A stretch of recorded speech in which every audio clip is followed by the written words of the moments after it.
Top quality और consistent performance के लिए सिर्फ सिल्वर पंप। टॉप क्वालिटी और कंसिस्टेंट परफॉर्मेंस के लिए सिर्फ सिल्वर पंप, नाम याद रखना।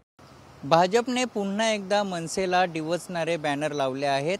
मी सध्या दादरच्या शिवसेना भवन परिसरामध्ये आहे आणि आपण ह्या ठिकाणी बघितलं की भाजपने मनसेला डिवचणारा एक बॅनर लावलाय। ह्या बॅनरवर ही नवे भाषेची सक्ती, ही तर महाराष्ट्राची भक्ती, तोडत नाही भाषा जोडते, साऱ्या देशांशी संवाद, महाराष्ट्र देतो साथ, असे आशयाचे बॅनर आपल्याला ह्या ठिकाणी पाहायला मिळतात। ह्या बॅनरवर आपण जर बघितलं पंढरपूर आणि विठुराया आणि दिंडीचं चित्र देखील ह्या ठिकाणी लावण्यात आलं आहे। दादरच्या ह्या शिवसेना भवन परिसरामध्ये ही बॅनरबाजी करण्यात आली आहे। कुठेतरी मनसेला हे डिवचणारे बॅनर ह्या ठिकाणी पाहायला मिळत आहे, कारण की जी हिंदी सक्ती करण्याचा जो प्रयत्न होत आहे आणि त्याच विरोधात मनसे आक्रमक झाले आणि आता भाजपने देखील आता ह्या आशयाचे बॅनर ह्या शिवसेना भवनमध्ये लावण्यात आले आहे। कारण की मनसेकडून वारंवार सांगण्यात येते की हिंदी ही सक्तीची गरज नाही, मराठी ही सक्तीची गरज आहे असं बोलत आहेत आणि